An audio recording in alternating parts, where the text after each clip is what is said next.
အားလုံးပဲမင်္ဂလာပါခင်ဗျာဒီကနေ့မှာတော့သူငယ်ယေရှုဘယ်မှာပျောက်သွားပြီးတော့ဘာတွေလုပ်နေသလဲဆိုတဲ့အကြောင်းကိုတင်ဆက်ပေးသွားမှာပဲဖြစ်ပါတယ်ခင်ဗျာ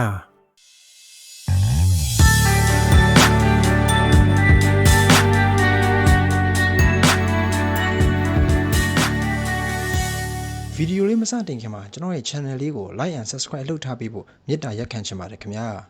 ယောသတ်နဲ့မာရိဟာနာဇရက်မြို့မှာယေရှုအပါအဝင်နောက်ထပ်ရတဲ့သားသမီးတွေနဲ့အတူနေထိုင်ပါတယ်။ယောသတ်ဟာလက်သမားလုပ်ပြီးမိသားစုကိုကျွေးမွေးပါတယ်။မိသားစုလိုက်နှစ်တိုင်းလဲပတ္တခါပွဲတက်ဖို့ယေရုရှလင်မြို့ကိုသွားကြပါတယ်။ယေရှုအသက်12နှစ်အရွယ်ရောက်တဲ့အခါမှာခါရိုင်းလိုပဲယေရုရှလင်မြို့ကိုမိသားစုလိုက်ပတ္တခါပွဲသွားတက်ကြပါတယ်။မြို့ထဲမှာလဲလူတွေပြည့်ကျက်နေကြပါတယ်။ပွဲတော်ကျင်းပပြီးတဲ့နောက်မှာတော့အိမ်ပြန်ကြတဲ့အခါသူငယ်ယေရှုကယေရုရှလင်မြို့မှာနေခဲ့ပါတယ်။အဲ့ဒါကိုယောသတ်နဲ့မာရိကမသိကြပါဘူး။သူတို့အုပ်စုထဲမှာယေရှုပါလာတယ်လို့ပဲယောသတ်နဲ့မာရိကထင်နေတာပါ။ဒါပေမဲ့ဆွေမျိုးတွေကြားတဲ့သူ့ကိုလိုက်ရှာတော့မတွေ့ကြပါဘူး။ဒါနဲ့ယေရုရှလင်မြို့ကိုပြန်သွားပြီး3ရက်ကြာလိုက်ရှာပြီးတဲ့နောက်မှာတော့ဗိမာန်တော်မှာဆရာတွေရဲ့အလယ်မှာယေရှုကထိုင်ပြီးဆရာတွေနဲ့ဆွေးနွေးမေးမြန်းနေတာကိုမိဘတွေကတွေ့လိုက်ရပါတယ်။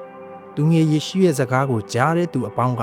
သူ့ရဲ့ပညာကိုရောစကားအဖြေကိုရောအထင်ကြီးအံ့ဩနေကြပါတယ်။မိကွန်းတိုင်းကိုသူကကောင်းကောင်းဖြေနိုင်လို့အံ့အားသင့်ကြပါတယ်။ယောသတ်နဲ့မာရိကတော့အတော်လေးစိတ်ပူနေကြပါတယ်။ဒါကြောင့်မာရိက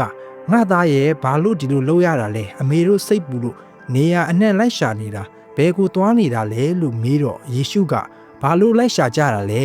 ကျွန်တော်ကအဖရဲ့အိမ်တော်မှာနေရတယ်ဆိုတာမသိဘူးလားလို့ပြန်ပြောလိုက်ပါတယ်။မိဘတွေကယေရှုရဲ့အဲ့စကားကိုနားမလည်ကြပါဘူး။အဲ့ဒီနောက်မှာယေရှုကမိဘတွေနဲ့အတူနာဇရက်မြို့ကိုပြန်သွားပါတယ်။အဲ့ဒီအကြောင်းအရာအလုံးစုံကိုမာရိကစိတ်နှလုံးထဲမှာမှတ်ထားပါတယ်။ယေရှုကြီးလာလေလေပညာရှိလာလေဖျားရှိလူရှိမှလည်းမျက်နှာသာရသူဖြစ်လာပါတယ်ခင်ဗျာ။အဆုံးထိနားထောင်ပေးတဲ့အတွက်ကျေးဇူးတင်ပါတယ်ခင်ဗျာ။